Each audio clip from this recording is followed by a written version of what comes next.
le deuxième questionnement de ce panel, c'est intervenir avec un point d'interrogation. On verra au prisme de ce que nous diront nos quatre experts, et peut-être au regard de ce que fait la politique française aujourd'hui, on verra s'il convient d'enlever ce point d'interrogation et de le remplacer par un point d'exclamation ou par rien du tout.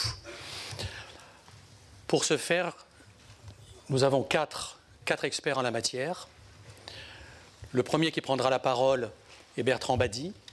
Je suis désolé, Monsieur Bady, on ne retrouvait pas votre chevalet, mais mes collègues considéraient que vous étiez imprésentable, tant vous étiez connu. Attention, ça a deux sens, ce que vous venez de dire. Non, non. Donc, Bertrand Bady est, comme on le sait, politologue, professeur à l'Institut d'études politiques de Paris, chercheur au CERI, auteur de très nombreux ouvrages qui ont fait la joie des étudiants en sciences politiques et en relations internationales. Il a écrit donc de très nombreux livres. Je recommande son dernier livre que j'ai commencé à lire, Un monde de souffrance, ambivalence de la mondialisation, qui vient d'être édité chez Salvatore. C'est un livre tout à fait intéressant et peut-être qu'il développera dans ce qu'il dira une partie de la thèse qui est dans ce livre que je recommande vraiment à chacun. Bertrand Bady nous dira quels sont les ingrédients nécessaires pour qu'une intervention réussisse, qu'elle soit militaire ou pas d'ailleurs, en répondant à un certain nombre de questions. Qui doit intervenir? Comment doit-on intervenir? Pourquoi doit-on intervenir? Pourquoi en un mot, mais pourquoi en deux mots aussi? Donc c'est à toutes ces questions qu'il nous apportera ses lumières et ses compétences. Le deuxième intervenant est une intervenante, c'est Claire Talon. Claire Talon a été journaliste, je crois, oui. Journaliste au Monde, entre autres. Elle a collaboré avec Mediapart. Elle a énormément écrit sur l'Égypte. Elle était en poste en Égypte pour Le Monde. Elle a collaboré un petit peu aussi avec Orient 21. Claire Talon est aujourd'hui chef du bureau, du service, je ne sais pas exactement, Afrique du Nord, Moyen-Orient, à la Fédération internationale des Ligues des droits de l'homme. Et j'imagine que c'est à travers ce concept des droits de l'homme qu'elle fera son exposé et qu'elle nous dira peut-être un mot sur la décision du procureur général de Paris d'ouvrir une enquête sur les crimes de guerre commis par le régime syrien. Notre troisième intervenant sera l'amiral Guillot, qui est à ma droite. Nous avons la chance d'avoir un militaire, un haut gradé, je dirais. L'amiral Guillot a passé une quarantaine d'années sous l'uniforme. Il dirige aujourd'hui un service qui s'appelle Audace, ODAS. Je ne sais pas si c'est un jeu de mots avec l'audace, pas du tout.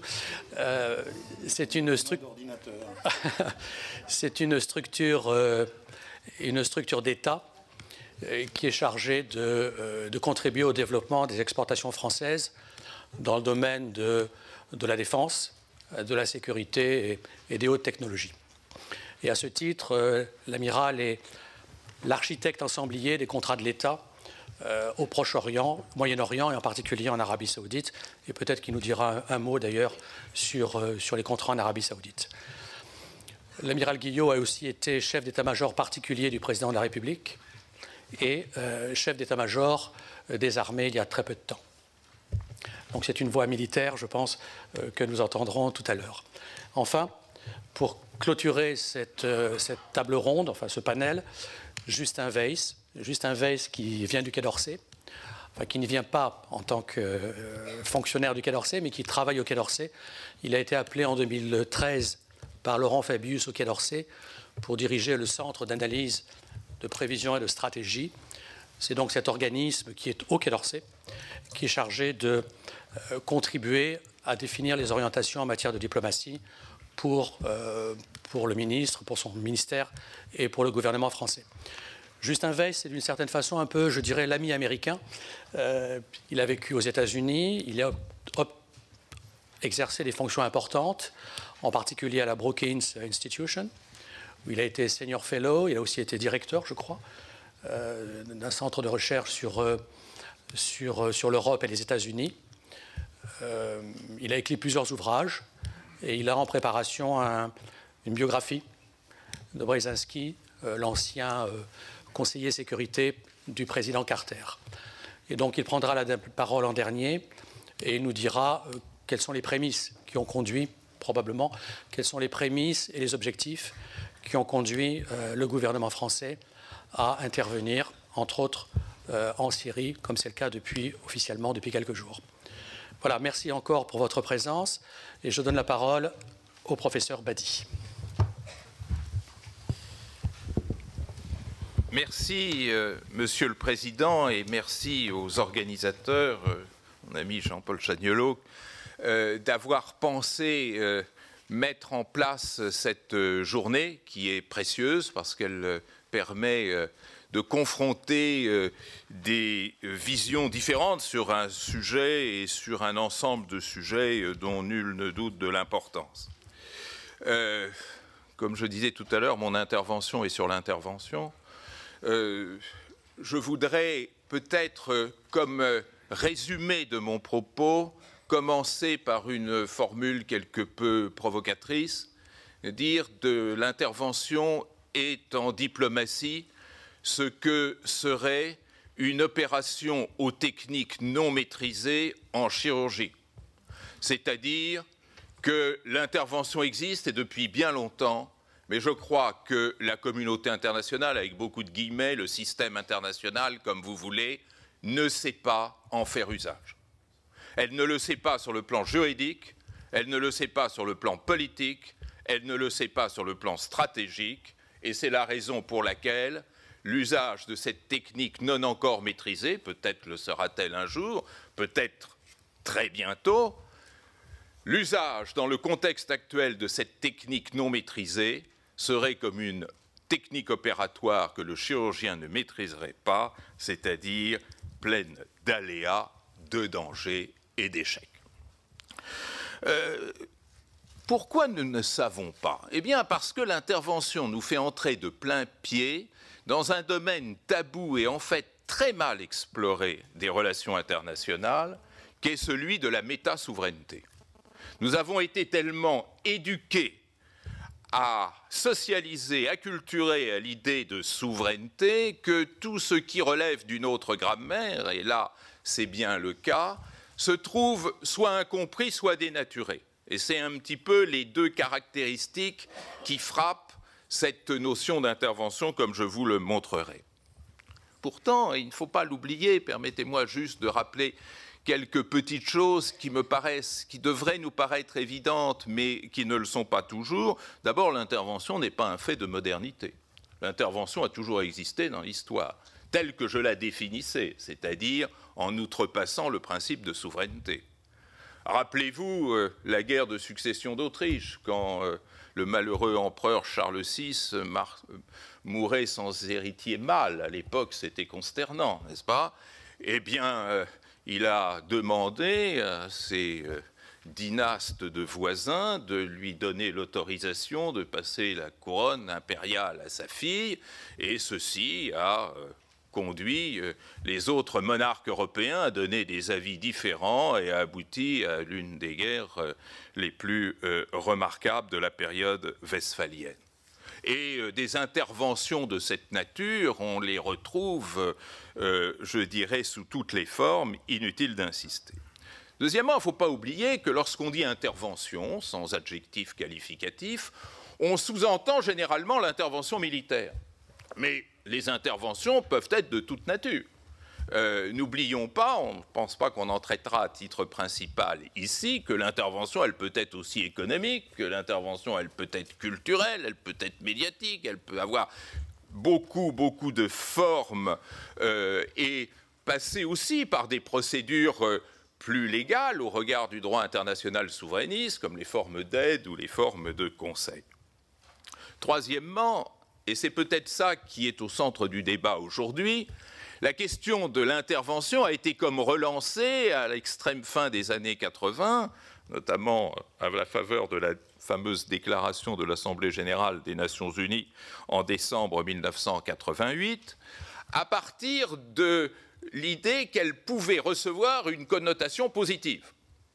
Étant hélas un petit peu plus vieux que la post-bipolarité, je me souviens très bien comment, du temps de la guerre froide, l'intervention, c'était quelque chose d'absolument négatif et digne de réprobation. C'est d'ailleurs ce que l'on appelait directement l'ingérence, et c'était probablement la plus forte des contraventions que l'on pouvait adresser au droit international.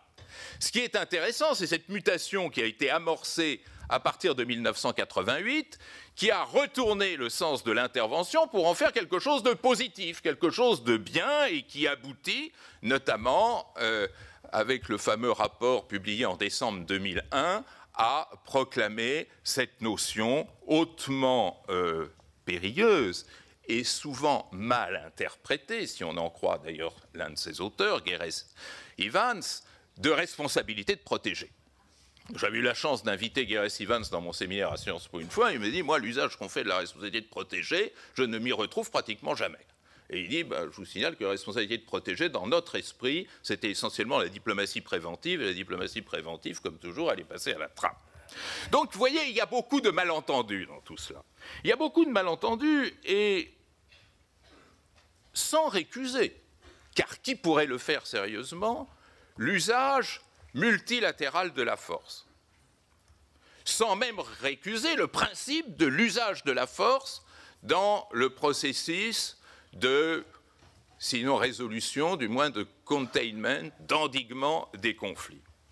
Il faut admettre qu'effectivement, le principe d'intervention est aujourd'hui incertain, douteux et dangereux dans son usage, parce qu'on n'a jamais voulu répondre en face, de face, à trois questions. Qui doit ou peut intervenir? Comment doit-il le faire? Et pourquoi doit-il le faire? Nous avons tous été des lecteurs avertis de nos classiques, de Machiavel jusqu'à Clausewitz, en passant par beaucoup d'autres. Ces questions, elles sont pourtant fondamentales. Si je prends un acte politique, et là au demeurant un acte politico-militaire, puisque je restreins à l'intervention militaire, qui est habilité à en décider? Comment et pourquoi? Alors qui? Ça, c'est effectivement la grande équivoque. Parce que si on réfléchit même à cette idée d'intervention, l'intervention n'est dans notre contexte international, juridique et politique d'aujourd'hui légitime que si elle est multilatérale. C'est-à-dire, elle ne fait sens que si elle est décidée non pas par un acteur, mais par un ensemble d'acteurs mandatés par ce que l'on appelle, avec incertitude, la communauté internationale. Si ce n'est pas cela, nous passons à un autre type d'intervention qui n'est plus, comme le dirait M. de la Palisse, l'intervention multilatérale, mais qui est l'intervention de puissance. Et voilà le dilemme. C'est-à-dire que nous sommes aujourd'hui dans un monde qui, en la matière, est ballotté entre deux types d'intervention, l'intervention multilatérale et l'intervention de puissance. On peut trouver des vertus à l'intervention de puissance. On peut ressusciter le général Gallieni ou le général Archinard. Mais alors, dans ce cas-là, il faut être cohérent et admettre que ça s'inscrit dans un processus de conquête, même si on peut admettre qu'une conquête a des ambitions généreuses, c'est ce qu'on nous expliquait d'ailleurs dans la deuxième moitié du XIXe siècle, cherchant à calmer les ardeurs de ce qui était en Afrique sahélienne au XIXe siècle déjà des entrepreneurs islamistes de violence. Ils existaient, ils étaient fort nombreux, ce peut être pour pacifier, comme on disait, une région, ce peut être pour contenir un danger, ce peut être pour défendre ses citoyens et ses propres intérêts. En tout état de cause, l'intervention de puissance est une intervention qui a sa logique, mais qui ne correspond en rien à cet autre aspect de l'intervention multilatérale qui se construit alors comme étant la réponse de tous aux défis portés par un ou plusieurs déviants dans l'ordre international. Et là, je crois qu'on est véritablement au cœur du sujet. C'est-à-dire que le qui nous permet directement de déboucher sur la signification même de l'intervention. Si nous intervenons tous ensemble face à un défi, cela veut dire que nous prêtons une rationalité collective au système international et que cette rationalité collective tire de son être une légitimité que nul ne saurait réfuter. Et notre système international s'est doté des instruments pour vérifier ce phénomène qui est le multilatéralisme et en matière de sécurité, le Conseil de sécurité. Très peu, mesdames et messieurs, d'interventions ont été réellement multilatérales. On peut se référer à la résolution 678 du Conseil de sécurité qui a ouvert à l'usage multilatéral de la force pour chasser les troupes irakiennes du Koweït, qui était un État souverain membre des Nations Unies. Et là, nous sommes dans la pleine rationalité que je décrivais, mais il y en a peu d'autres. Il y en aurait une autre, qui est la 1973, qui, en mars 2011, a autorisé le recours à la force. Alors c'est très intéressant, non pas au nom de la responsabilité de protéger, et c'est en cela que nous ne sommes pas encore totalement dans la logique que je décrivais il y a un instant, mais au cas où la Jamaïria libyenne ne saurait pas protéger ses propres ressortissants. Donc ce n'était pas une invitation à violer ou à suspendre la souveraineté de la Libye, mais c'était une façon de rappeler à l'ordre un dictateur et de le menacer de l'usage de la force s'il ne venait pas à utiliser cette ressource. Mais dans la plupart des cas, le qui est brumeux. C'est-à-dire que dans la plupart des cas, l'intervention est une intervention de puissance, mais que l'on sait plus ou moins déguisée. Prenons le cas de l'Afghanistan, en 2001, où aucune résolution du Conseil de sécurité ne donne quelconque mandat à quiconque pour agir sur le territoire afghan. Alors, vous avez bien sûr la résolution 1386 qui fait une vague allusion à la création d'une IFAS hors des Nations Unies, mais il faut attendre la résolution 1510 d'octobre 2003, c'est quand même 2 ans après l'intervention, pour qu'il soit fait mention dans une résolution du Conseil de sécurité des conditions d'intervention en Afghanistan. Eh bien, ce mandat douteux, on le retrouve sous différentes formes dans d'autres circonstances. Je ne voudrais pas passer en revue tout ce qu'il en est, mais par exemple à travers cette autre invention d'une partie de la communauté internationale qui est la Coalition of the Willing. C'est-à-dire cette délégation qui est offerte à un certain nombre d'États pour diriger une coalition sous couvert de mandat onusien. Ainsi, l'Australie, en septembre 1999, dirigeait-elle une coalition dans le conflit des Timors. Ainsi, en 1994, résolution 940 du Conseil de sécurité du 31 juillet, le Conseil de sécurité donne mandat aux États-Unis d'aller procéder à la restauration de la démocratie en Haïti. L'ambiguïté reste. Alors, ne parlons pas des légitimations ex post qui concernent la plupart des interventions, que ce soit l'intervention française au Mali ou l'intervention américaine en Irak en 2003, et ne parlons pas non plus des logiques de substitution, qui mériteraient là aussi une grande discussion lorsque, en mars 2011, est prise la résolution 1973, on assiste à cette translation assez curieuse qui remet entre les mains de l'OTAN une fonction que les Nations Unies avaient présentée comme relevant de la communauté internationale tout entière, ce qui est, comme vous le savez, à l'origine de la brouille des émergents et Russie comprise, contre ce type d'intervention, se considérant comme floué et marginalisé, car on a vu avec l'intervention libyenne quelque chose d'extrêmement dangereux. C'est cet effet de substitution qui accompagne souvent l'intervention, une coalition militaire, une alliance militaire, et donc une puissance se substituant au système international, et c'est là qu'on retombe sur nos pieds pour parler d'intervention de puissance. Alors, nous ne progressons pas dans cette question, dans la solution de cette question qui.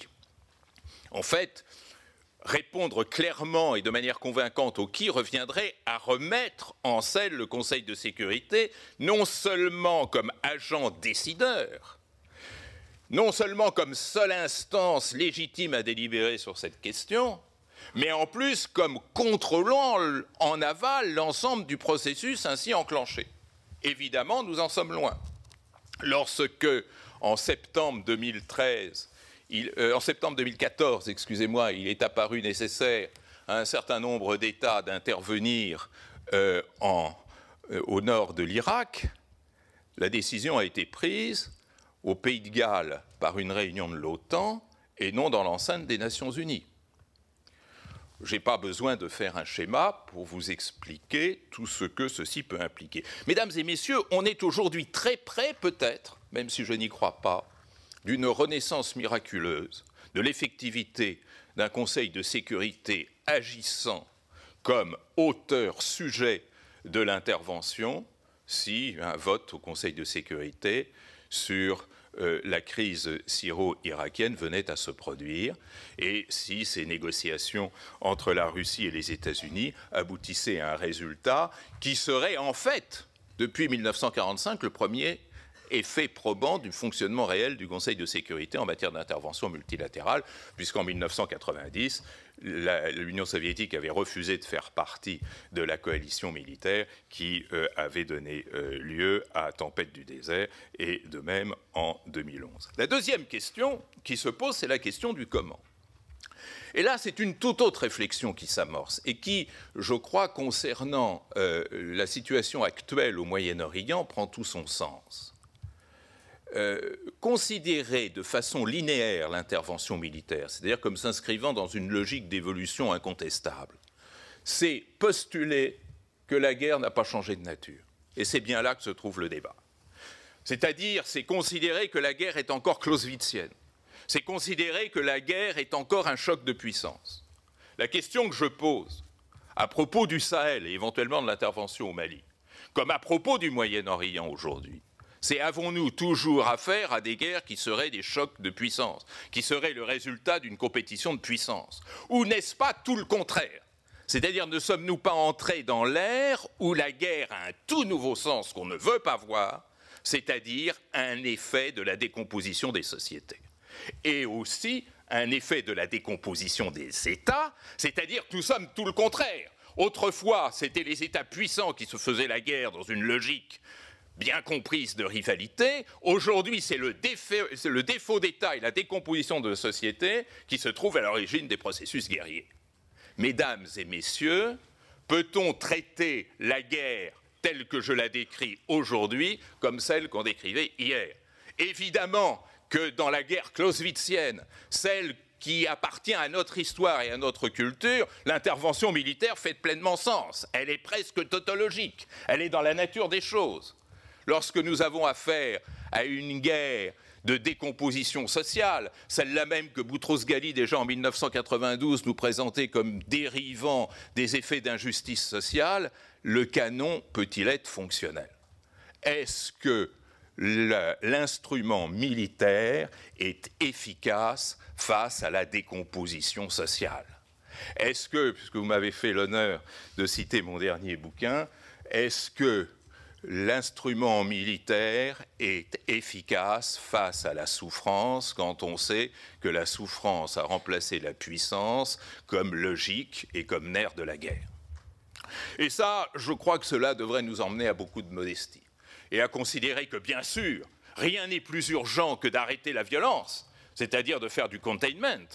Mais la logique du containment, ce n'est pas la logique de l'intervention, c'est une logique très ponctuelle et qui ne fait sens que si elle s'inscrit dans un projet politique global. Elle ne peut pas être dissociée. Et c'est en cela que le containment se distingue de l'intervention. C'est son indissociabilité d'un choix politique. Intervenir au Mali pour arrêter AQMI, peut-être, mais quel sens? Quel sens si effectivement cela ne s'inscrit pas pleinement et totalement dans ce plein retour des acteurs locaux et de leur pleine association? Est-ce que nous sommes encore dans cette logique de confrontation militaire, ou est-ce que nous ne sommes pas dans une logique d'instrumentalisation militaire, ce qui conduirait, bien entendu, à toute autre chose. Ce qui m'amène, dernière question, Monsieur le Président, avant de m'effacer, ce qui m'amène à la question du pourquoi. Alors ça, c'est quand même extraordinaire. Ça fait 40 ans que j'enseigne les relations internationales, et ça fait 40 ans que, en me rasant chaque matin, je me pose la question de la finalité politique. Cela me paraît dans l'évidence même de la pensée politique. Eh bien, mesdames et messieurs, la finalité politique, elle n'existe plus. C'est-à-dire, personne ne nous explique la fin des choses. Personne ne nous explique la finalité de l'intervention. S'agit-il de mettre fin à la violence? S'agit-il de contenir la violence? S'agit-il de changer le régime? Regime change, dit en anglais, ça paraît plus convaincant. Est-ce qu'il s'agit de changer les personnes, de changer les dirigeants? Est-ce qu'il s'agit de dire que le 13 juillet 2011, il y aura une élection présidentielle et là-dessus je serai intraitable? Où est la véritable finalité politique? Un acteur politique qui ne peut pas décliner ses buts ne peut pas prétendre à la rationalité politique. Je m'en suis entretenu au téléphone hier soir avec M. de la Palice, qui m'a donné tout à fait raison. Et le blocage de la logique d'intervention est bien là. Après tout, les néoconservateurs qui ont empêché, n'est-ce pas, les néoconservateurs avaient au moins l'avantage de la clarté de leur finalité. La diplomatie transformationnelle, le régime change, on voyait où on allait. Regardez le débat actuellement sur l'Irak et la Syrie et une éventuelle intervention. Quelle est la finalité? Que cherche-t-on?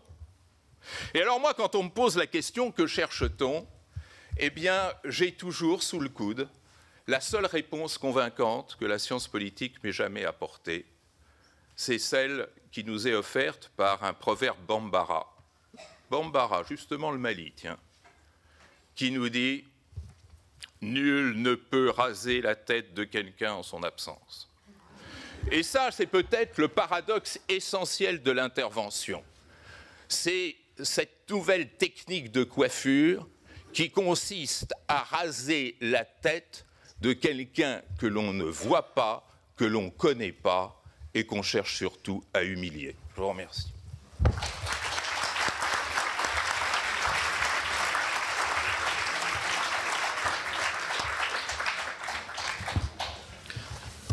Merci bien, professeur. Vous me faites penser à quelque chose avec ce proverbe Bambara.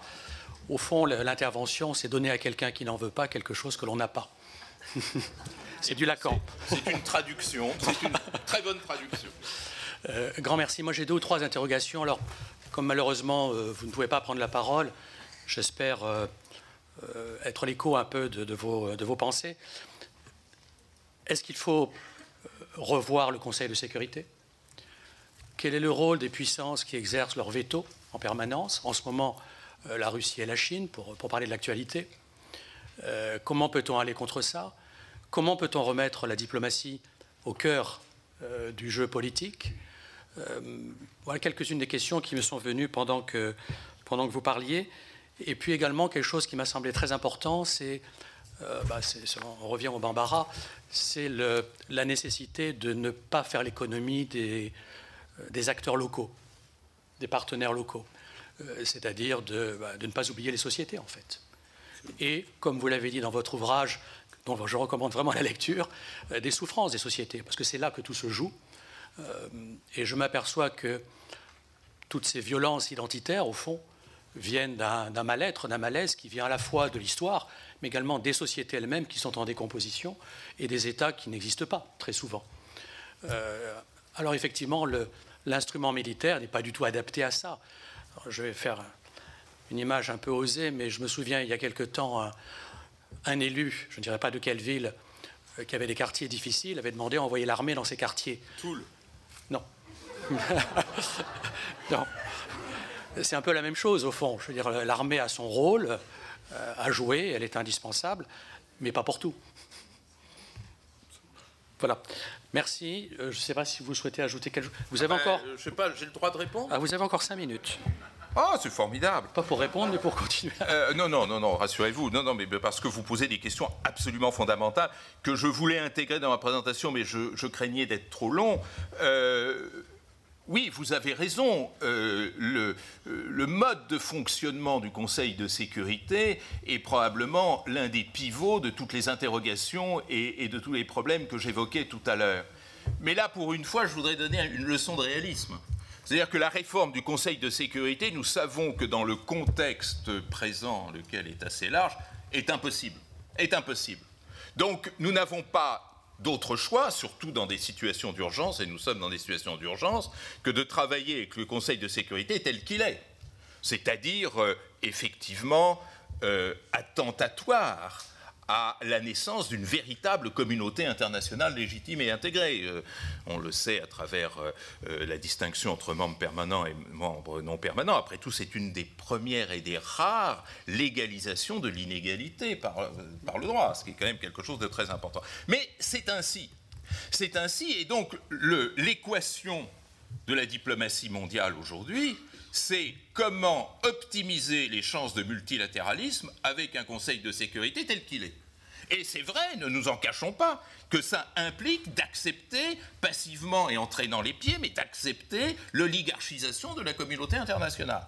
Et c'est vrai que ça implique de considérer que les négociations à l'intérieur du P5, mais vous savez fort bien que le P5, quand ça va mal, c'est un P1, et quand ça va bien, c'est un P2. Il ne faut pas non plus trop se leurrer, devient le point de départ de toute cette logique. C'est la raison pour laquelle, quel que soit effectivement l'effroi que nous éprouvons devant les comportements de M. Poutine, j'étais très frappé que dans son discours aux Nations Unies, il fasse appel à la référence à la Seconde Guerre mondiale, ce qui l'identifiait clairement à Staline, et je trouve qu'il y a une certaine ressemblance, n'est-ce pas? Bon, mais après tout ce que Roosevelt a pu faire avec Staline, pourquoi Obama ne pourrait pas le faire avec Poutine?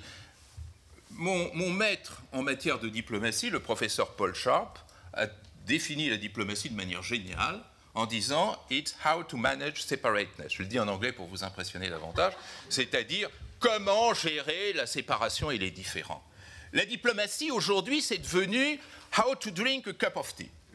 C'est-à-dire, effectivement, on ne se parle qu'entre gens qui sont parfaitement d'accord sur tout. C'est-à-dire que notre interlocuteur principal, c'est le prince de Monaco. Enfin, mais, je veux dire, cette façon de dire, on ne parle pas au Hamas, on ne parle pas au Hezbollah, on ne parle pas à la Russie, on ne parle pas à la Chine, on ne parle pas à l'Iran, on ne parle pas à la Syrie, on ne parle pas à l'Irak, évidemment. Ça tombe très bas, le nombre des États avec lesquels on parle. Et on punit. Et on punit, et on sanctionne, et on met au coin, et on donne des bonnets d'âne, etc. Alors que la diplomatie, c'est fait pour exactement le contraire. C'est fait pour établir des contacts. Établir des contacts avec quelqu'un, ça ne veut pas dire l'aimer, le légitimer, l'approuver. Lorsque les gendarmes négocient avec des preneurs d'otages dans une banque, ce n'est pas une déclaration d'amour qu'ils adressent aux preneurs d'otages. C'est une façon de sauver une situation hautement périlleuse. C'est ça qu'il faut faire. Et regardons si la situation actuelle va dériver vers le meilleur ou vers le pire. Et le meilleur pour l'instant, ce serait de permettre au Conseil de sécurité de refonctionner. On n'en est pas loin, me semble-t-il. On n'en est pas loin. Mais en tous les cas, on est obligé de passer par là. Voilà donc ce que je pense d'effectivement ces difficultés du multilatéralisme. Voilà ce que je pense de ce que doit être la diplomatie, qui reste le plus beau métier du monde, mes chers amis diplomates. Que je vois. Attendez, comme on ne se lasse, après l'université. Comme on ne se lasse pas, vous avez encore 2 minutes. Oh non, je ne suis pas le seul à parler. Non, je les offre à Claire Talon. Un grand merci, professeur, de ce très intéressant développement. Je te donne la parole maintenant à Claire Talon, qui présentera les choses de façon par un autre angle, je pense. Merci beaucoup. Merci à l'IREMO pour son invitation. Et oui, par un autre angle, mais je me permettrai d'emprunter allègrement le chemin ouvert par Bertrand Bady, brillamment ouvert par Bertrand Bady, et en rebondissant sur l'idée qu'intervenir implique une finalité politique. il me semble, une finalité politique également implique d'avoir des partenaires, un ou des partenaires. Et il me semble que sans ça, au mieux on interfère, au pire on exporte ces problèmes. Et je dirais qu'en fait actuellement la politique étrangère de la France, son action extérieure, justement se caractérise par une propension singulière à soutenir des États qui sont en voie de délitement, précisément. Quel partenaire dans un contexte d'effondrement des États et des sociétés, comme l'a rappelé Bertrand Badi. Et je crois que depuis le printemps arabe, depuis environ 5 ans, la communauté internationale a réalisé que la nécessité d'identifier des acteurs de changement, ceux qui sont les acteurs du changement dans le monde arabe en particulier. Quels sont ceux qu'on appelle en anglais the drivers of change? Quels sont ces acteurs sociopolitiques qui ont été à l'origine de ces énormes mouvements sociaux inédits et imprévus et qui peuvent œuvrer à la stabilité des pays? Stabilité qui est une condition incontournable du développement économique. Qui sont-ils? Et je crois qu'il est urgent de développer une stratégie d'interaction avec eux, de les identifier d'abord, je ne dis pas que ça soit facile, de les identifier, de développer une stratégie d'interaction avec eux, de renforcer leur rôle et idéalement de relayer leurs revendications. Il faut à tout prix comprendre ce que ces gens veulent pour leur pays, et comment on peut leur être utile. J'irai encore plus loin en disant que de manière générale, il me semble que dans le monde arabe, la France, aujourd'hui, n'a pas de partenaire. C'est un peu provocateur, mais c'est très représentatif, en tout cas, de ce qui remonte du terrain, que ce soit par l'intermédiaire des ambassadeurs, des diplomates, sur le fait que, par exemple, je cite littéralement, en Égypte, on ne sait plus à qui parler. En Égypte, on ne sait pas à qui parler. Quand j'étais en poste pour Le Monde au Caire, après la Révolution, j'ai vu passer pas mal de députés français par l'ambassade qui disaient ouvertement, qui venaient ouvertement parler avec les islamistes, et quand on leur suggérait qu'il n'y avait pas que les islamistes à voir, qu'il y avait aussi des révolutionnaires, des activistes, qui à l'époque n'étaient pas encore en prison, qui parfois même avaient été reçus à l'Institut du monde arabe, etc., on vous ricanait au nez en vous disant mais arrêtez, quelle naïveté, les révolutionnaires, ils n'existent pas, on ne sait pas où les trouver, ils ne sont pas organisés, etc. Eh bien, si, à l'époque, ils existaient, ils n'étaient pas encore, pour les 3/4, emprisonnés. Ils existent encore. Et c'est avec ces acteurs-là du changement qu'il faut définir et élaborer des stratégies. Et le fait de se tromper de partenaires, et éventuellement d'ennemis aussi, il a des coûts terribles. Il a des coûts terribles pour les sociétés civiles arabes, parce que soutenir l'Arabie saoudite, c'est-à-dire faire de l'Arabie saoudite aujourd'hui l'allié principal, un allié central de la politique extérieure française au Moyen-Orient, ça a des conséquences directes sur la polarisation des acteurs locaux, la radicalisation de ces acteurs, la perte de crédibilité des ONG. Ça contribue aussi à relativiser les crimes commis par ces États, qui sont tous plus ou moins en voie de décomposition, et à leur garantir une impunité de fait. Et ça, on le voit tous les jours, le fonctionnement aujourd'hui du Conseil des droits de l'homme de l'ONU aboutit à l'adoption de résolutions, comme on est en train de le voir aujourd'hui sur le Yémen, qui vont permettre de garantir une impunité totale, par exemple, à la coalition saoudienne au Yémen. Un projet de résolution sur une commission d'enquête, en tout cas qui évacue totalement le projet de commission d'enquête internationale qui est réclamé depuis des années par les ONG yéménites indépendantes.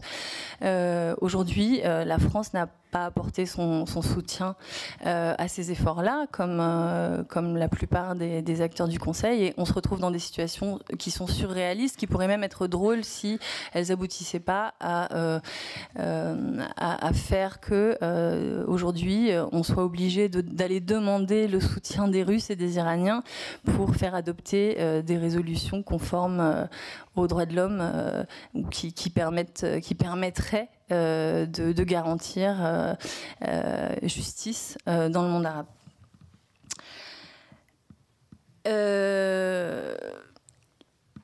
Il y a des effets pervers aussi sur les sociétés civiles arabes de décisions de la lutte contre le terrorisme érigée en axe central de l'action extérieure, et ce sont des conséquences très concrètes, c'est-à-dire qu'aujourd'hui nos partenaires syriens sur le terrain, ceux qui sont aidés et soutenus par la France précisément, expriment leurs craintes face au fait que face à la perception du volte-face français et du fait que la France se joigne commence des frappes contre Daesh au motif que sur le terrain c'est perçu dans les zones libérées par les opposants à Bachar comme une espèce de blanc-seing accordé au régime, et du coup nos partenaires qui sont soutenus et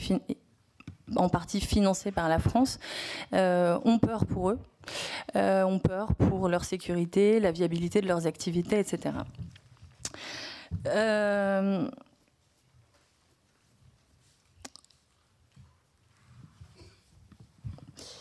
Je crois, il me semble que les difficultés qu'on a à identifier ces partenaires, à les soutenir, elles viennent en partie d'une idée assez répandue et d'une vision du monde arabe comme un désert intellectuel dans lequel ne régnerait au final, en termes de pensée, que le djihadisme, l'islamisme.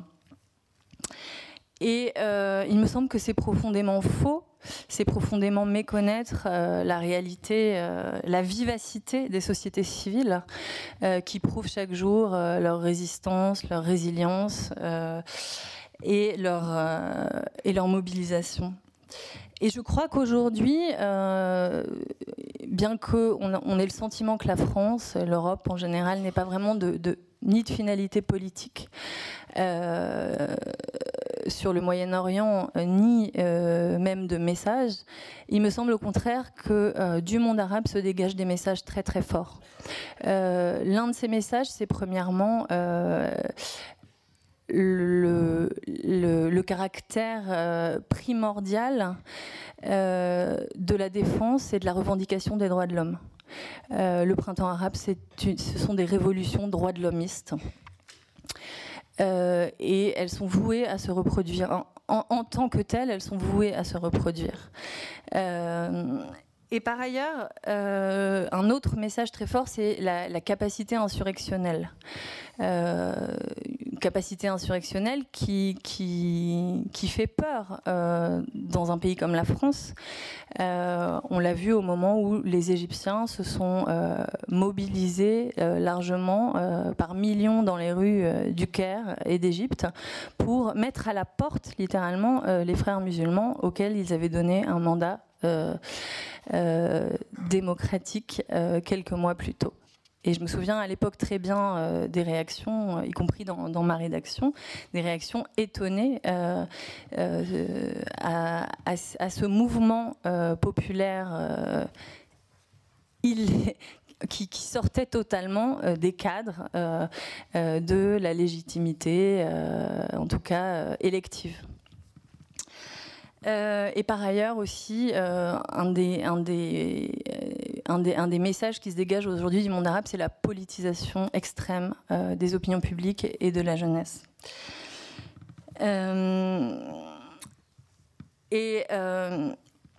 Il me semble que précisément, il est temps d'écouter ces sociétés civiles. Il est temps d'écouter ce qu'elles ont à nous dire, plutôt que de parler à leur place ou de se parler à soi-même. Il est temps de réaliser que le printemps arabe, c'est aussi une révolution du savoir, qu'aujourd'hui, les sociétés civiles arabes sont extrêmement mobilisées autour de réseaux d'activistes et qu'elles documentent. Elles documentent ce qui se passe chez elles et aujourd'hui, ce sont elles qui détiennent les clés des archives et du savoir qui est en train de se développer et qui se développera à l'avenir sur cette région. Pour reprendre aussi une expression de Bertrand Badi qui a écrit quelque part qu'en Occident, nous ne savons pas construire l'altérité. Je dirais qu'attaquer Daesh au nom de la légitime défense, c'est continuer à se parler à soi-même, de même que défendre les minorités au Proche-Orient, c'est continuer à se parler à soi-même. Et qu'il faut éviter que le Proche-Orient devienne un déversoir, un exutoire de problèmes extérieurs qui seraient les nôtres. Ce qui me semble essentiel, c'est que les droits de l'homme, la défense des droits de l'homme aujourd'hui devrait être un axe central et pivot de toute action extérieure française au Moyen-Orient. Et finalement, c'est ça la réelle politique. C'est-à-dire, s'il faut faire la différence entre l'idéalisme et le réalisme, aujourd'hui, le réalisme, c'est les Syriens qui sont descendus dans la rue en 2011 pour réclamer précisément d'être dans le radar des puissants et qui ont été aujourd'hui, qui sont écartés, marginalisés de la scène politique internationale et dont certains pseudo-réalistes essayent de marginaliser le message.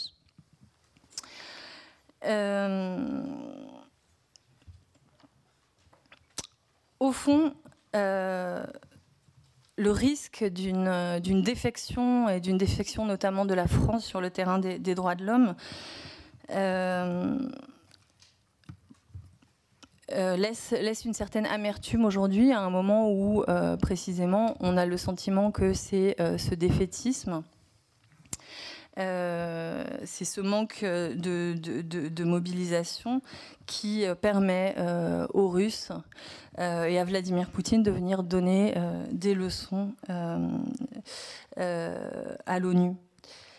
Et pourtant, la France a été assez pionnière dans le soutien accordé notamment aux forces civiles syriennes. Et aujourd'hui, on le voit, on voit un aboutissement de cette politique-là pionnière en matière de justice dans la saisine. L'ouverture d'une plainte pour crimes contre l'humanité, crimes de guerre et torture, fondée sur le rapport César.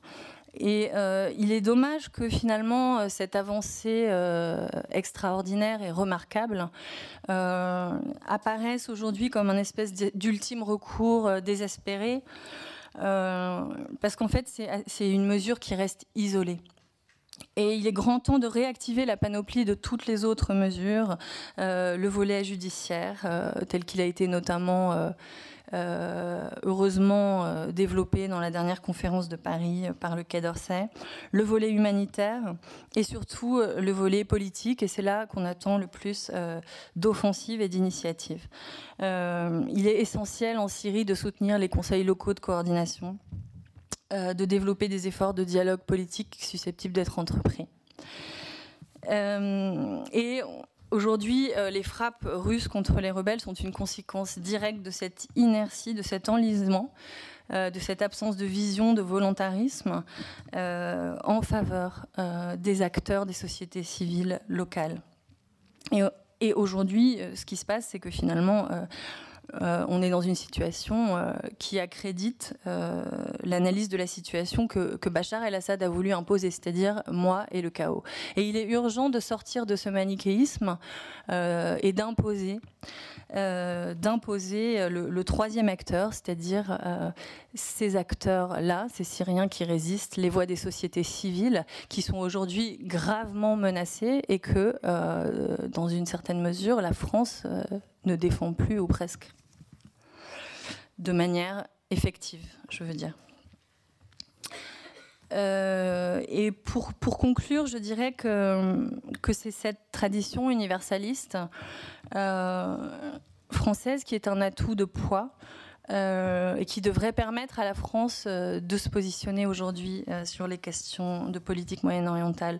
C'est celle qui permet au parquet de Paris d'ouvrir une enquête au titre de l'article 40 contre le régime syrien.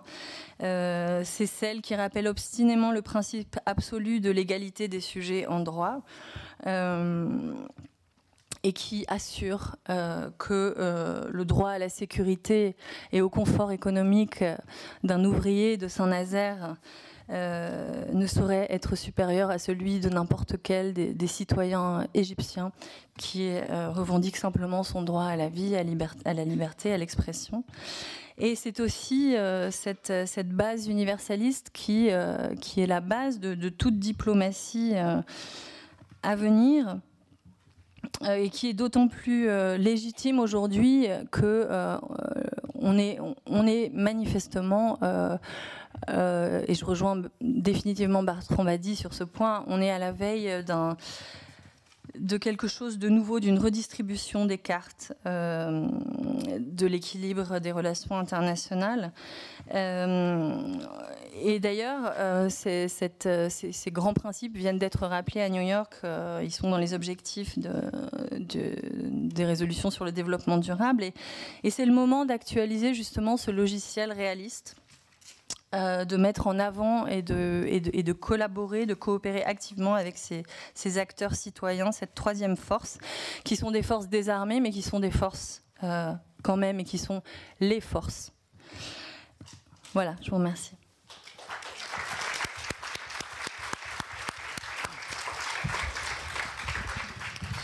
Merci bien Claire. Vous disiez la nécessité d'identifier des acteurs locaux et vous concluiez sur le fait qu'on a toujours du mal à les trouver. Personnellement, je ne suis pas entièrement d'accord. Je pense qu'on arrive à les trouver. Je pense aussi que pour parler du Proche-Orient, parce qu'on est sur le Proche-Orient, dans la confusion actuelle, ça n'est pas si simple. Et que les États, justement, et pour reprendre peut-être un peu ce que disait le professeur Badi, les États ont beaucoup de mal à diagnostiquer ce qui se passe dans les sociétés. Et ce n'est pas simplement en termes d'intervention, je crois, c'est en termes de compréhension de ce qui se passe. Il y a des maladies économiques et des maladies sociales que les États ne sont pas capables de prendre en mesure. Sur un autre point, quand on parlait des islamistes, vous disiez, je crois qu'après la révolution en Égypte, on ne voyait que des islamistes et pas les révolutionnaires, c'est ça ? On venait beaucoup les chercher. Oui. Voilà. Alors, à cette époque où j'étais aux affaires, si je peux dire, à Bruxelles, effectivement, on fréquentait beaucoup les islamistes, les frères musulmans en particulier pour parler de l'Égypte. Et je crois que derrière tout ça, et on sentait depuis le départ, il y avait l'idée qu'on s'était trompé sur les printemps arabes. On ne les avait pas vus venir, on n'avait pas voulu les voir venir. Et donc, quand les islamistes sont arrivés au pouvoir par les élections, et les premiers qui ont donné cet exemple étaient les Palestiniens, qui ont fait d'une certaine façon leur printemps arabe avant les autres, puisque par les élections est arrivé le Hamas au pouvoir à Gaza, on s'était dit on ne va pas se tromper une deuxième fois. Donc les vainqueurs des élections, on va les fréquenter et on va les chouchouter. Bon, ça ne s'est pas passé comme ça parce que on a découvert des banalités, c'est-à-dire que les amis de nos amis sont parfois nos ennemis, les ennemis de nos ennemis sont parfois nos amis. Enfin bref, il y avait une confusion absolument totale et donc on a du mal effectivement à identifier les acteurs. Sur le rôle de la France et l'image écornée de la France, personnellement, j'ai toujours entendu dire ça de la France et de l'Union européenne, enfin des États européens. À une époque, c'était plus facile, je dirais, excusez-moi, je vais donner l'impression d'écorner une idole, mais ce n'est pas le cas, mais à l'époque où il y avait le duo solitaire entre les États-Unis et l'URSS, c'était facile au général de Gaulle de se poser, ou à Tito en Yougoslavie, de se poser comme étant entre les deux. Aujourd'hui, il n'y a plus ça. Il n'y a plus ça. Et donc, il y a une énorme déception face à ce rouleau compresseur américain. Il y a une demande des États arabes du Proche-Orient, parce qu'il y a de ça que je connais, qui est « mais que fait la France? Mais que fait l'Europe ?» Parce que c'est là qu'apparaît la solution, le salut.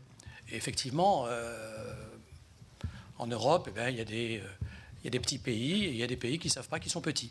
Et donc, on a du mal on a beaucoup de mal à répondre à la demande énorme des Palestiniens, des Syriens aujourd'hui, pour d'autres raisons, etc. Vous avez utilisé le mot terrorisme. Alors, ce n'était pas du tout l'objet, mais j'en profite pour dire que c'est vraiment un mot complètement éculé aujourd'hui. C'est un mot qui est usé jusqu'à la corde. Si quelqu'un est capable de me donner une bonne définition, non. Des terroristes, on arrive à savoir ce que c'est. Le terrorisme, c'est vraiment extrêmement compliqué. Ce que je dis, c'est aussi une banalité, parce que ça fait très longtemps qu'on se penche sur cette réalité. Obama, d'ailleurs, enfin Justin dira peut-être ça tout à l'heure, Obama a dit on ne combat pas le terrorisme, on combat des terroristes. On combat Daesh, on ne combat pas une idée comme ça, une idée d'ailleurs ou une réalité qui est le produit d'une politique américaine, entre autres. Et je terminerai là-dessus. Aussi. Jusque dans les... Absolument. Ouais, absolument. Et dans tout ce qu'on dit depuis tout à l'heure, je trouve qu'on n'a pas assez parlé des responsabilités occidentales dans ce qui se passe dans la région. Alors il ne s'agit pas de se battre la coulpe en permanence, parce que les problèmes sont beaucoup plus compliqués que ça. Mais je trouve que ceux qui ont semé la perturbation au Proche-Orient ne sont comptables de rien aujourd'hui. Et je donnerai un dernier exemple, je terminerai par un exemple personnel.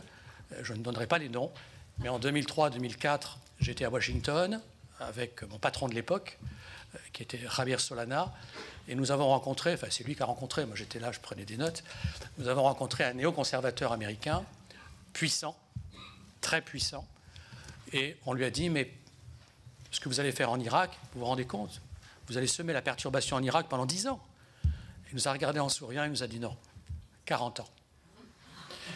Et j'ai eu le sentiment à ce moment-là que c'était ça, au fond, l'idée. C'était de semer la perturbation.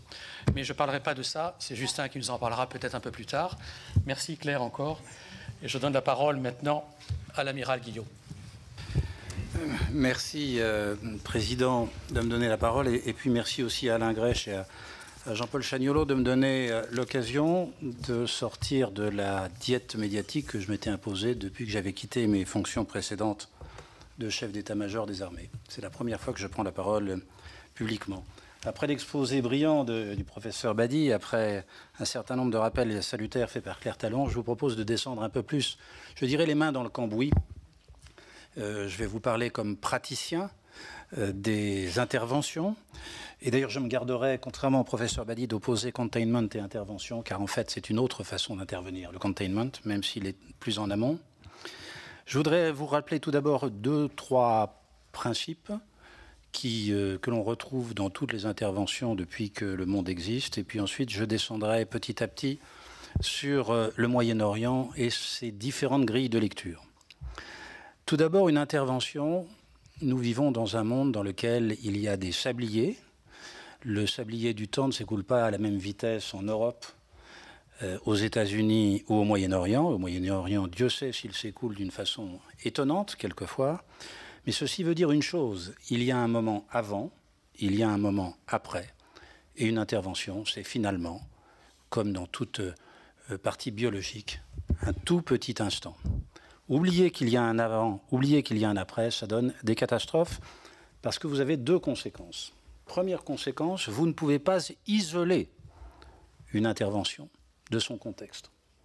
Exemple, ou contre-exemple plutôt, l'intervention américaine en Irak en 2003.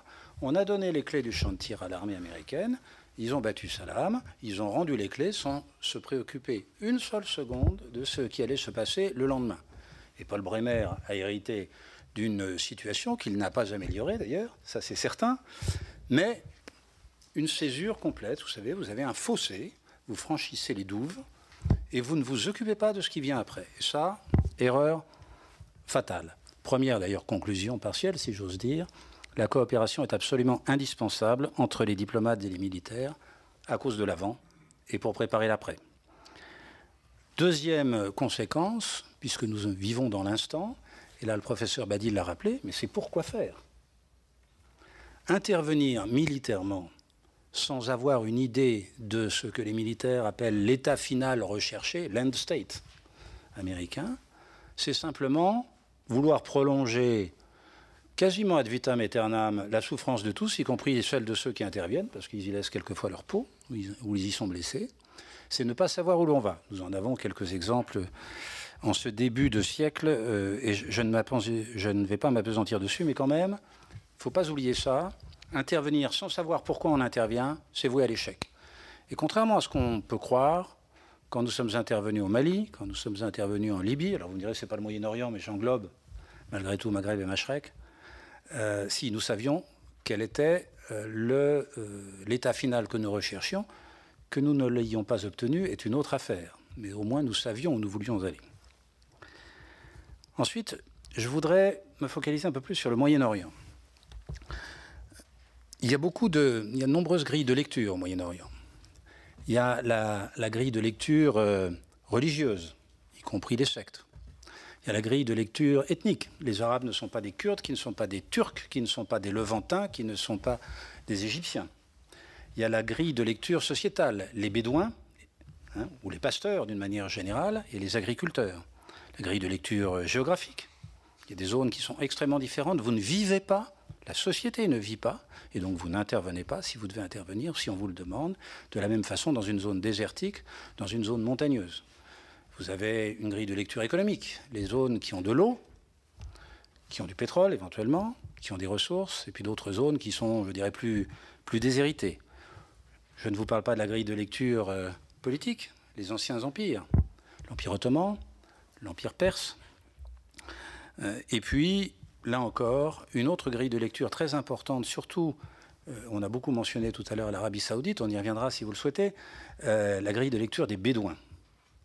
L'ancienne Arabie heureuse, dont je rappelle que c'était le Yémen. Et quand vous voyez que vous avez toutes ces grilles de lecture qui vont se superposer, s'entremêler, ça veut dire qu'à un moment ou à un autre, vous ne rentrez pas, vous ne pouvez pas rentrer dans un système rationnel de gestion des conflits, pas seulement des conflits armés. C'est juste pas possible. Et donc quand vous intervenez, vous allez avoir à faire des opérations qui n'ont pas de symétrie. Elles ne sont pas dissymétriques, elles sont asymétriques. Il n'y a pas de frontières, vous ne savez pas contre qui vous allez combattre, et vous allez mettre en face de ces perturbateurs, si j'ose dire, vous allez mettre en face des systèmes qui sont, eux, rationnels, les représentations de la force régalienne, les forces armées, alors qui sont parfaitement structurées, mais pas forcément habituées à traiter des guerres asymétriques. Clausewitz, c'est très loin, mais Clausewitz était uniquement européen, et uniquement terrien. Je préfère de ce point de vue-là Sun Tzu, plus ancien, mais qui finalement ne marche pas si mal que ça, même dans ce type de conflit. Les militaires en général ne sont pas des va-t-en-guerre, d'abord parce que la guerre c'est dangereux, et les militaires le savent. Également parce que quand vous démarrez une intervention ou une opération militaire, vous avez beau dire je vais mettre 3 mois, je vais mettre 4 mois, je vais mettre 9 mois, bien malin celui qui est capable de dire combien de temps ça va durer. Vous voyez ce matin dans les journaux qu'un spécialiste russe expliquait que dans 3 à 4 mois, l'intervention russe en Syrie serait terminée et aurait atteint son but. Bon, je ne parierai pas un liard sur ce genre de choses. Bien sûr, c'est possible. C'est franchement très, très peu probable. Et quand vous démarrez une intervention, et c'est bien le drame souvent d'ailleurs de nos hommes politiques, pas des diplomates, mais bien de nos gouvernants, quels qu'ils soient, quel que soit le régime, quel que soit le continent, c'est que vous savez quand vous démarrez, vous ne savez pas quand vous sortez et vous ne savez pas comment vous en sortez. Et ça, c'est une vraie difficulté. On a parlé aussi tout à l'heure, et je voulais y venir parce que c'est de plus en plus prégnant dans les interventions, de la différence qu'il y peut y avoir entre légitimité, légalité. Juste pour la petite histoire, pour l'intervention en Libye, et à l'époque j'étais dans les cercles du pouvoir, nous avons obtenu, le président de la République de l'époque a obtenu en l'espace de 48 heures 2 lettres écrites du secrétaire général de l'ONU. Sinon, il était hors de question d'y aller. La résolution ne suffisait pas. Et c'était bien pour des affaires de légalité et de cour pénale internationale, pour appeler un chat. Et donc ça, c'est quelque chose qui, tout au moins pour les puissances occidentales, quand on leur demande d'intervenir ou quand elles décident d'intervenir, c'est quelque chose qui est devenu extrêmement important. C'est un des critères d'entrée. De la même façon, quand nous sommes intervenus au Mali, c'est à la demande expresse, alors après un accord oral du secrétaire général de l'ONU, mais c'est également à la demande expresse et écrite du gouvernement légal de Bamako de l'époque. Ce qui m'amène d'ailleurs à ne pas être tout à fait d'accord avec le professeur Badi. Ce n'est pas seulement intervention multilatérale contre intervention de puissance, où là je vois bien la dichotomie, mais je pense qu'il y en a une supplémentaire, parce qu'il faut tenir compte de l'existence d'accords bilatéraux, de traités. L'exemple typique, même caricatural, c'est l'intervention des États du Golfe, Bahreïn, au titre officiellement à la demande du roi de Bahreïn et au titre des traités. Je ne sais pas dans quelle catégorie vous le placeriez, mais c'est aussi un type d'intervention qui existe et dont on voit d'ailleurs que ça devait durer quelques semaines, ça fait 3 ans maintenant, si mes souvenirs sont bons.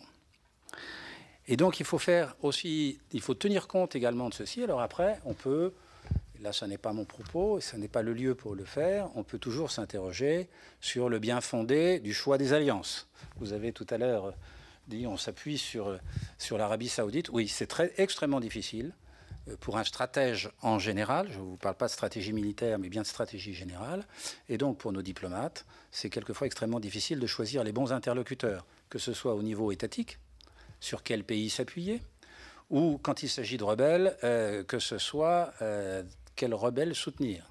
L'affaire syrienne, de ce point de vue-là, a été tout à fait éclairante, où les États-Unis, la France, d'autres pays, pendant des mois et des mois, se sont demandé quels étaient les groupes qui étaient noyautés par Al-Qaïda, qui s'appelait encore Al-Qaïda à l'époque, avant de s'appeler Al-Nosra, pour ne pas les aider. Quels étaient les groupes syriens qui représentaient la société syrienne, absolument au sens où vous l'évoquiez tout à l'heure. Et puis ensuite, vous perdez du temps, des groupes, parce qu'on n'a pas de critères de choix simples, vous perdez du temps. Les groupes, quelquefois, vont basculer vers l'extrémisme en se disant, là au moins, on ne va pas me poser de questions, on ne va pas me demander des lettres de créance, et j'irai plus vite. Et donc, tout ceci me conduit à être beaucoup plus prudent sur les interventions. Le jour d'avant, où allons-nous?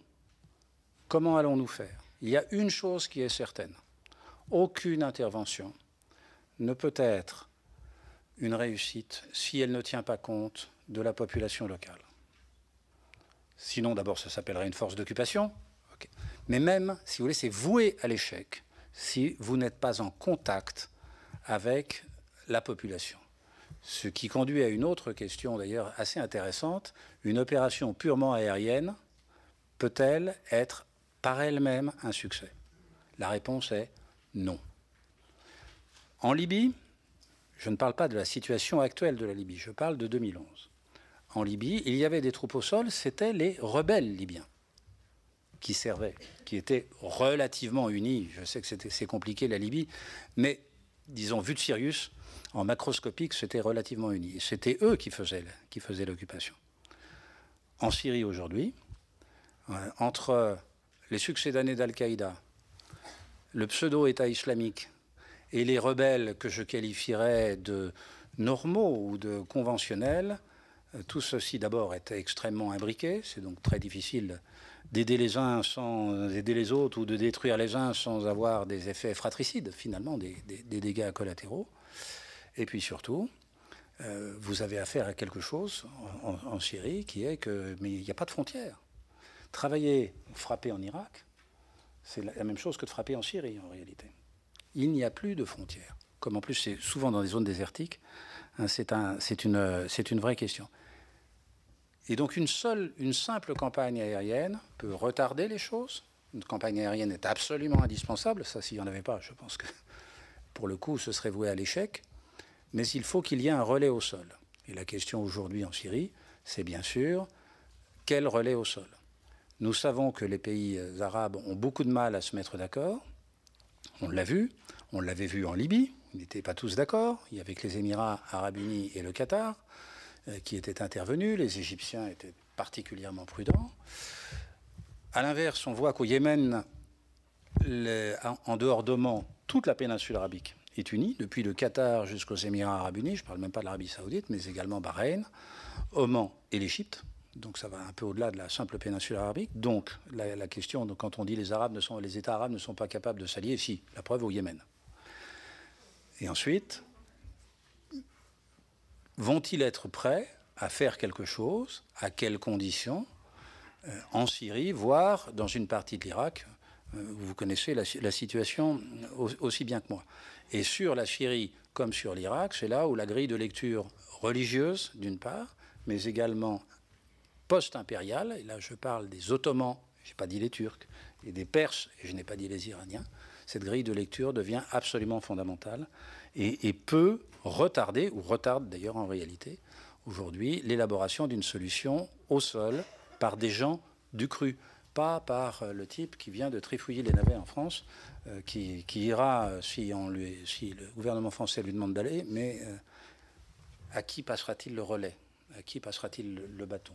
Une intervention, on doit passer le relais à quelqu'un.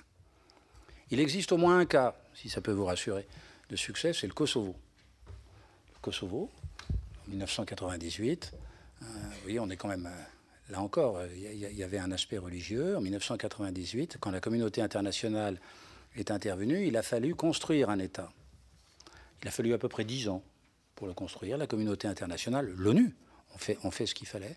Ça a fonctionné. Le Kosovo est devenu indépendant. Je ne dis pas que c'est un pays qui respecte strictement les normes d'Europe occidentale, mais malgré tout, c'est un pays qui existe. C'est ce que nous n'avons pas, nous, communauté internationale, réussi à faire en Libye, par exemple, alors que c'est parfaitement ce que nous avions en tête, y compris les militaires qui intervenaient, dès 2011. Pourquoi est-ce que je vous dis que les militaires intervenaient? C'est parce que il est beaucoup plus facile de détruire que de reconstruire. Et un certain nombre de cibles purement militaires n'ont pas été détruites, parce qu'on se disait, le pays en aura besoin.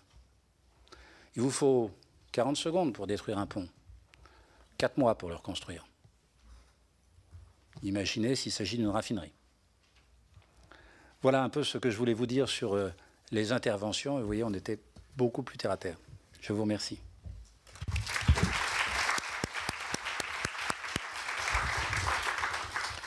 Merci, Amiral. Je vais donner la parole un instant au professeur Badi. Juste une chose, je vais revenir sur vous avez évoqué la légitimité et la légalité. Effectivement, quand on intervient, il vaut mieux avoir l'accord des dirigeants du pays dans lesquels on intervient. On pourrait dire que la Russie est intervenue en Crimée parce que le président Yanukovych a fait un appel à la Russie, mais quand même. Mais bon, c'était légal. C'était légal. L'intervention américaine en Irak n'était ni légale ni légitime. Elle s'est passée de l'accord des Nations Unies. Ça me fait penser aussi à autre chose, et je vous donne la parole, professeur. On peut aussi intervenir pour des raisons historiques, des raisons de proximité. Et au fond, si la Russie est aussi intervenue en Crimée, elle a pris l'exemple sur le Kosovo, parce qu'elle n'était pas favorable à ce qui s'est passé au Kosovo, avec les Albanais du Kosovo. Et donc, on peut très bien imaginer demain que si ces raisons historiques peuvent être utiles pour justifier, voire légitimer une intervention, à ce moment-là, la Russie peut très facilement demain intervenir en Ukraine, où les liens historiques sont très très forts. Mais je vais donner la parole au professeur Badi, qui a été mentionné tout à l'heure. Oui, merci, Monsieur le Président. Merci, Amiral. Vous m'avez posé une question et j'ai cœur à y répondre parce que je crois qu'elle nous met vraiment au centre de notre interrogation sur cette typologie des interventions et sur le point de savoir si une intervention qui se fait au nom d'accords bilatéraux de défense relève de l'intervention multilatérale ou de l'intervention de puissance. Alors, ça ramène à cette question fondamentale. Quand il y a un conflit quelque part, en un lieu donné, qui est habilité à intervenir pour mettre fin à ce conflit? Et la réponse est de deux ordres. Ou c'est l'autre, un autre, ou c'est la communauté internationale tout entière. C'est-à-dire, ce qui fait la distinction de l'intervention multilatérale, c'est qu'elle ne se fait pas au nom d'une rationalité de puissance, mais au nom d'une rationalité collective, ce qui est tout le contraire. Le collectif ne représente pas un intérêt particulier ni une puissance particulière, il représente l'humanité tout entière, ou en tous les cas, il s'efforce de représenter l'humanité tout entière. C'est à travers cette exception de l'humanité tout entière impliquée dans une intervention que se construit la légitimité de celle-ci. Alors, ne parlons pas de la légalité, je rejoins ce que disait notre président. La légalité, quand il s'agit d'un gouvernement qui était issu d'un coup d'État réalisé quelques semaines auparavant, avec l'aide, ou en tous les cas la passivité bienveillante de l'ancienne puissance coloniale, la légalité, ça me fait penser un peu à Léonid Brejnev lorsqu'il disait en 1968 qu'il intervenait en Tchécoslovaquie au nom, à la demande des autorités sur place. C'est très dangereux ce raisonnement. Et c'est d'autant plus dangereux que ça embraye sur un mot qu'on n'a pas employé à cette table, mais qu'il faudrait discuter, qui est l'idée de responsabilité particulière. On entend ça souvent. La France a des responsabilités particulières, disons en Moldavie ou en Bordurie. Moi, ça me fait peur, cette notion de responsabilité particulière, parce que, à ce compte-là, la Russie a des responsabilités particulières en Ukraine. Si le fait d'avoir été l'occupant d'hier vous donne des responsabilités particulières, mais c'est très dangereux. Peut-être que le Japon a des responsabilités particulières en Mandchourie aussi. Je crois qu'à ce niveau-là, la distinction ne se fait pas. La seule façon d'éviter l'ambiguïté, le jeu de puissance, et surtout ce que j'appellerais la subjectivité de puissance, c'est-à-dire l'autre chez qui on intervient, comment vous perçoit-il? Comme un occupant, peut-être bienveillant, peut-être aimable, etc., ou généreux, ou comme étant le reste de l'humanité qui s'est ligué et coalisé. C'était ça le message de nos grands ancêtres que nous oublions. Relisons Léon Bourgeois, Aristide Briand, ils parlaient au nom de cette humanité tout entière. Plus récemment, Kofi Annan, we people of the United Nations. Ça a un sens, ça, c'est-à-dire créer quelque chose qui soit au-dessus de la légalité, qui appartienne à la légitimité et qui, cette légitimité, ne peut être nourrie que par un rapport à la totalité. C'est-à-dire, s'il n'y a personne contre, et dans le Conseil de sécurité tel qu'il est, on sait hélas ce que ça veut dire personne contre, eh bien, il y a un surcroît de légitimité. Si une coalition très large, non pas seulement exprimant une alliance militaire comme l'OTAN, mais exprimant différentes orientations de puissance dans le système international interviennent en même temps, alors les logiques de puissance se neutralisent. Et c'est la raison pour laquelle, avec toutes mes excuses, amiral, les accords bilatéraux, pour moi, c'est intervention de puissance bis, c'est intervention de puissance ripollinée, c'est du cosmétique. Merci, professeur, pour ce cosmétisme. Je donne la parole à... C'est très beau, le Oui, oui, absolument, absolument. Justin Weiss, donc directeur du Centre d'analyse, de prévision et de stratégie du Quai d'Orsay. Justin. Merci beaucoup. Alors, je vais commencer par donner un peu le thème général de mes remarques. Et ce thème peut se résumer à une question. C'est par rapport à quoi? Pour moi, c'est ça la question de l'intervention, c'est par rapport à quoi? Je vais expliquer ce que j'entends par là. Mais d'abord, je voudrais commencer à réfléchir sur la métaphore que nous proposait Bertrand Badi en ouverture de sa présentation, faisant une équivalence en quelque sorte entre l'intervention militaire et le domaine médical, une opération technique non maîtrisée. Ce que je trouve une métaphore très insatisfaisante en fait, pour plusieurs raisons, mais j'en citerai que deux. La première, c'est que chaque patient est différent. Or, c'est vrai un peu des êtres humains, encore que tous les êtres humains sont relativement faits sur le même modèle. C'est pas du tout vrai dans le monde international. Ça, c'est une vue de l'esprit. Et donc, on ne peut pas dire qu'il y ait une gamme d'outils qu'on puisse perfectionner, une gamme d'outils de diagnostic qu'on puisse perfectionner et qui permettent de savoir exactement la matière que l'on opère, en quelque sorte. C'est pour ça que, à chaque fois, en effet, l'intervention est, comme vous le disiez, pleine d'aléas, de dangers et d'échecs. La deuxième raison, je m'en tiendrai là, c'est justement cette question par rapport à quoi ? C'est-à-dire, si on accepte la métaphore, et encore une fois, je ne la trouve pas très convaincante, par rapport à quoi? C'est-à-dire le patient, est-ce qu'on décide de ne pas l'opérer parce que nos outils ne sont pas très bien maîtrisés, sachant que peut-être son état va s'empirer, peut-être qu'il va mourir?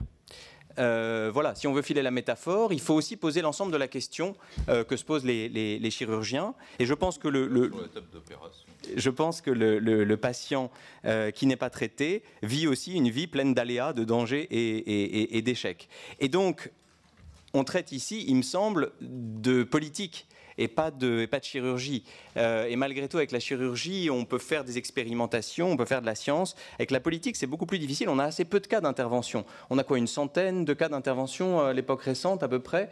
Je vais en proposer quelques-unes, une réflexion sur ces différentes interventions. Mais il me semble que, pour cette raison, la métaphore n'est pas très convaincante. La deuxième chose que je voulais dire, c'est, au fond, ce que nous oblige à faire l'intervention, c'est à se poser l'argument contrefactuel. Encore une fois, par rapport à quoi? C'est-à-dire, que se serait-il passé si? Que se serait-il passé si nous n'étions pas intervenus au Mali? Que se serait-il passé si nous n'étions pas intervenus en Libye? Que se serait-il passé si Roosevelt n'avait pas convaincu les Américains d'intervenir au cours de la Seconde Guerre mondiale? Je suis assez content, je ne sais pas si c'était une intervention de puissance ou une intervention multilatérale, mais je suis rudement content que les Américains soient intervenus. Ils ont libéré mon grand-père, donc j'ai pu le connaître. Mais ça pose, il me semble, la question sous un jour un peu différent et qui fait de chacun d'entre vous les vrais juges de l'intervention. Pourquoi? Parce que c'est subjectif, la question contrefactuelle. C'est-à-dire, vous pouvez croire en votre fort intérieur que non, Kadhafi, quand il disait qu'il allait déverser des rivières de sang à Benghazi, non, en fait, il n'était pas très sérieux, il ne l'aurait pas fait, il aurait fait quelques exécutions, puis après tout serait rentré dans l'ordre, il n'y aurait pas eu de guerre civile. Oui, mais on peut aussi imaginer que Kadhafi aurait fait ce qu'il avait dit qu'il ferait, c'est-à-dire des rivières de sang à Benghazi, 10 000 morts, 20 000 morts, puis ça ne se serait pas arrêté là, parce que les rebelles, ils ne se seraient pas rangés gentiment, il y aurait eu une guerre civile. Cette guerre civile, elle aurait dégénéré. Kadhafi se serait appuyé à droite et à gauche, c'est-à-dire qu'il aurait probablement déstabilisé la Tunisie, qui, dans le même temps, était en train de vivre son expérience démocratique à elle, peut-être l'Égypte. Donc vous voyez, le raisonnement contrefactuel, qui est celui que vous êtes obligé de mener si vous voulez porter un jugement politique sur l'intervention, c'est-à-dire c'est pas on intervient et là, il peut se passer des tas de choses horribles, par contre on n'intervient pas et là, la situation est parfaite. Ben non, c'est dans les deux cas, il faut imaginer ce qui se serait passé si on n'était pas intervenu. D'ailleurs, il y a un contrefactuel très simple à faire. On est intervenu... les Américains sont intervenus en Irak en 2003 et ils ont occupé l'Irak. Et ça a été catastrophique. Les Occidentaux sont intervenus en Libye et ils n'ont pas occupé la Libye, notamment parce que la résolution de 1973 spécifiait qu'il ne devait pas y avoir de force d'occupation, d'une part, et que d'autre part, les Libyens ne voulaient absolument pas d'ingérence dans leurs affaires. C'est pour ça qu'on n'est pas intervenu. Ce n'est pas un défaut de suite, ce n'est pas qu'on a relâché notre attention, etc. C'est que les Libyens ne voulaient pas. Donc, on est intervenu, on n'est pas ensuite, on n'a pas fait d'occupation. Et pendant 1 an et demi, tout s'est bien passé. Il y a eu les premières élections libres en Libye. Et après, en effet, ça a dégénéré. Donc là aussi, échec. En Syrie, on n'est pas intervenu. On n'a pas occupé non plus, évidemment, puisqu'on n'est pas intervenu. Et en Syrie, on est à 250 000 morts. Et ça va continuer. Donc, vous voyez, il n'y a pas de réponse facile. Malheureusement, on n'est pas dans la science, on est dans la politique. Dans la politique, il faut partir des jugements qui sont à chaque fois des jugements spécifiques à la question dont on parle. Moi, je suis historien de formation. Tous mes livres sont des livres d'histoire et j'ai donc cet attachement à la singularité qui, à chaque fois qu'il est question d'intervention militaire, me rappelle à l'ordre, en quelque sorte. Ce qui me permet de dire un mot de ce que vous disiez, cher Bertrand, sur les justifications ex post. Non, mais enfin, je ne vois pas où étaient les justifications ex post pour la Libye, pour le Mali ou pour l'Irak. Au contraire, elles étaient peut-être fallacieuses dans le cas de l'Irak, cette justification. Pour le Mali, il était très clair qu'il y avait un vrai danger Mais là encore, on est dans le contrefactuel. Vous êtes libre de ne pas croire que Ansar Eddine, Moudjahou, Hakmi allaient marcher sur Bamako. Oui, vous pouvez le croire. Vous pouvez aussi croire qu'en effet, compte tenu de leur progression, compte tenu de la taille de leur groupe, de leur katiba, ils seraient descendus jusqu'à Bamako. Et donc, la finalité, l'état final recherché était très clair. C'était arrêter les groupes terroristes et conduire un processus politique avec des élections qui permettent de restaurer la souveraineté pleine et entière d'un gouvernement démocratique malien au Mali. On pourrait multiplier les exemples, mais je pense qu'en fait, l'état final recherché est souvent très clair. Je continue là-dessus. Qui intervient Bon, d'abord, juste une correction. Ce n'est pas l'OTAN qui est intervenu en Libye. L'OTAN n'est intervenu que 2 ou 3 semaines après le début de l'intervention. Ce sont les Occidentaux qui sont intervenus. Ce n'est que début avril que l'OTAN a pris le relais de la force ad hoc qui s'est créée, je parle sous le contrôle de l'amiral Guillot, pour intervenir et qui elle-même était contrôlée par un groupe de contact politique qui rassemblait les principales puissances intervenantes. Alors oui, c'est très insatisfaisant, mais j'aimerais bien vivre, disons, dans ce monde idéal où il y aurait, comme l'article 51 de la Charte le prévoit, une armée des Nations Unies qui pourrait intervenir et qui n'aurait pas besoin, disons, d'instruments, de succédanés, disons, de volontaires dans la communauté internationale qui sont prêts à intervenir pour mettre en œuvre les décisions du Conseil de sécurité des Nations Unies.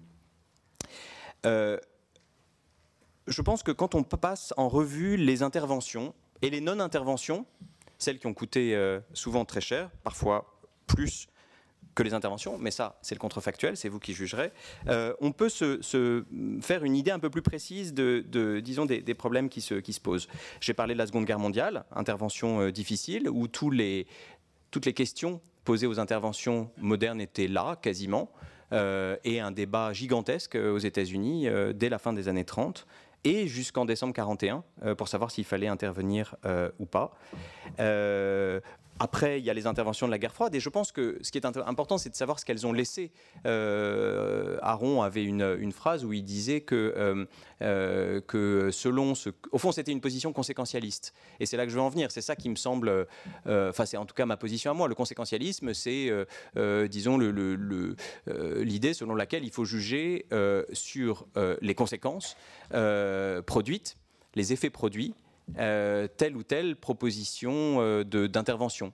Et donc, en termes normatifs, il s'agit non pas de savoir si ça correspond à une certaine légalité ou une certaine éthique, mais de savoir si, dans le sillage des armées qui interviennent, on laisse de la stabilité et moins de morts, ou alors si on laisse le chaos. Ce conséquentialisme, encore une fois, c'est chacun qui peut en juger, puisqu'encore une fois, il repose sur cette fameuse comparaison contrefactuelle avec la situation qui aurait prévalu en l'absence d'intervention. Donc, Seconde Guerre mondiale, Budapest, Prague, on en a parlé. Enfin, je lance comme ça quelques interventions à votre réflexion. Kolwezi, 78. L'intervention du Vietnam au Cambodge, qui a mis fin au génocide cambodgien. L'intervention de l'URSS en Afghanistan 6-8 mois plus tard, à Noël 79, avec toutes les conséquences qu'on connaît. La Bosnie, le Kosovo, ça on le sait. L'Afghanistan. Alors la Bosnie et le Kosovo, c'est très intéressant parce que Bosnie et Kosovo, c'est on intervient, on occupe entre guillemets, ou en tout cas il y a une forte présence internationale, et en plus on reste pendant longtemps et on reconstruit. Je vais prendre un tout petit peu plus de temps, cher Christian, pour avoir le même temps de parole que les autres. En Afghanistan, intervention. Troisième table ronde est d'accord. Irak, en Irak, donc occupation. Donc, par exemple, voilà, disons une comparaison intéressante. Côte d'Ivoire 2002-2003 et Côte d'Ivoire 2011. Ça, c'est une comparaison qui est intéressante pour la France. Être intervenue pour s'interposer dans la guerre civile ivoirienne qui commençait en 2002-2003, ou intervenir avec le processus politique qui a été mis en place, et ça j'y reviendrai tout à l'heure, ou alors intervenir en appui de décisions du Conseil de sécurité des Nations Unies pour faire respecter les élections qui avaient été tenues et qui avaient porté Alassane Ouattara au pouvoir en 2011. C'était en quelque sorte le coup de pouce à l'ONU qui a permis de mettre ça en œuvre. Mali 2013 et RCA 2013, là encore, vous pouvez juger par vous-même. Il me semble que ce sont deux opérations où les objectifs étaient très clairs et où ce qui est le plus important, c'est-à-dire à la fois d'avoir un partenariat local, ça c'est évident. D'ailleurs, en RCA, on est intervenu non pas en premier, mais en appui à plusieurs opérations locales africaines. Au Mali, ça a été tout de suite dans un cadre multilatéral. Derniers exemples, nos interventions en Irak, en Syrie, ou alors la Russie en Syrie plus récemment.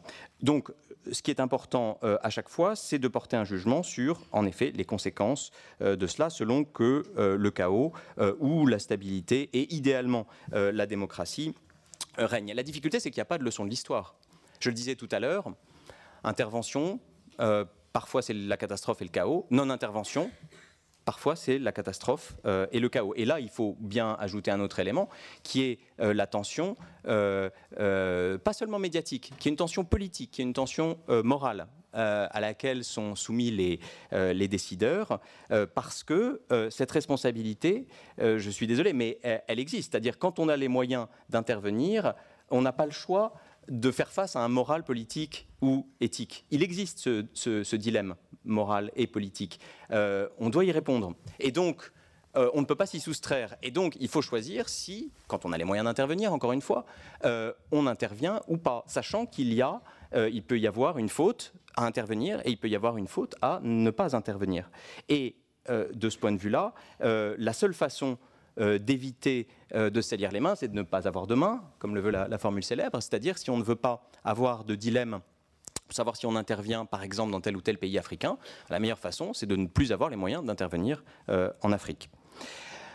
Deux derniers points rapides. La question du processus politique. Si vous prenez les dernières interventions en Afrique, alors ça n'est pas le cas nécessairement de toutes les interventions, mais au Mali, souvenez-vous, l'idée était bien d'avoir un volet militaire, un volet de développement économique et, le plus important, un volet politique, parce que la finalité de l'intervention, elle n'est jamais militaire, évidemment, elle est toujours politique.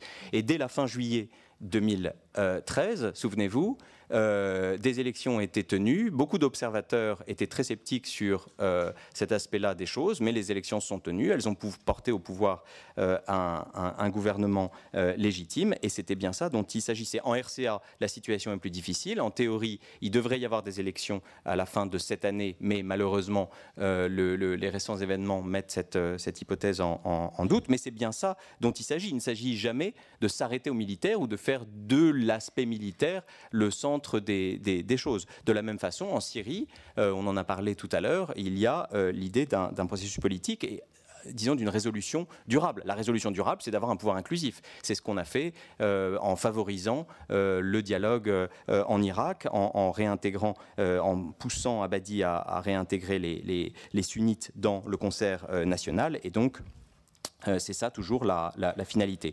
Un dernier point, parler à tout le monde. Oui, alors c'est un peu ce que disait Michel Duclos tout à l'heure, c'est-à-dire, croyez-moi, enfin moi qui suis un peu étranger au Quai d'Orsay, les diplomates ne boivent pas beaucoup de thé, par contre ils se tuent à parler à tout le monde. Et ça, je peux vous assurer qu'ils dorment très très tard, qu'ils s'endorment très tard le soir parce qu'ils sont sans arrêt en train de parler à leurs homologues. Je suis désolé, mais à l'heure où on parle, Poutine est à Paris et il parle Syrie et il parle Ukraine. Et donc, ça c'est le truc qui m'énerve le plus quand on voit les choses de l'intérieur, c'est « mais il faudrait parler aux Russes ». Oui, on s'épuise à parler aux Russes, on n'arrête pas de parler aux Russes. On utilise beaucoup trop de beaucoup trop de papier, beaucoup trop de coups de téléphone pour parler aux Russes, souvent pour avoir un niet au téléphone. Mais c'est la grandeur de la diplomatie que de ne pas se décourager et de parler. Mais d'autres aussi, l'Irak par exemple, quand on dit que la France est du côté des puissances sunnites, bon, on a des discussions très denses avec les Irakiens. Souvenez-vous, le 15 septembre 2014, à Paris ont été rassemblées les différentes factions irakiennes et en effet on soutient l'Irak, on intervient en Irak à la demande du gouvernement dominé par les chiites, donc oui, on n'arrête pas de parler, c'est ça qui est important. J'ai encore 8 ou 9 points mais je vais arrêter parce que je sens qu'il y a une petite pression du côté du président. Merci beaucoup.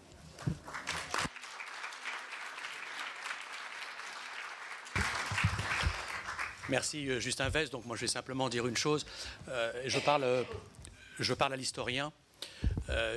Vous disiez qu'il n'y a pas de leçon en histoire, quelque chose comme ça. Je ne sais pas, quand on prend, pour rester dans le domaine de l'intervention, quand on prend la non-intervention pendant la guerre d'Espagne, en 1936, quand Léon Blum a décidé de proposer aux États européens de ne pas intervenir en Espagne pour pas qu'il y ait un conflit général, quand on regarde l'histoire, qu'on soit intervenu ou pas intervenu, ça n'aurait rien changé. La guerre a eu lieu.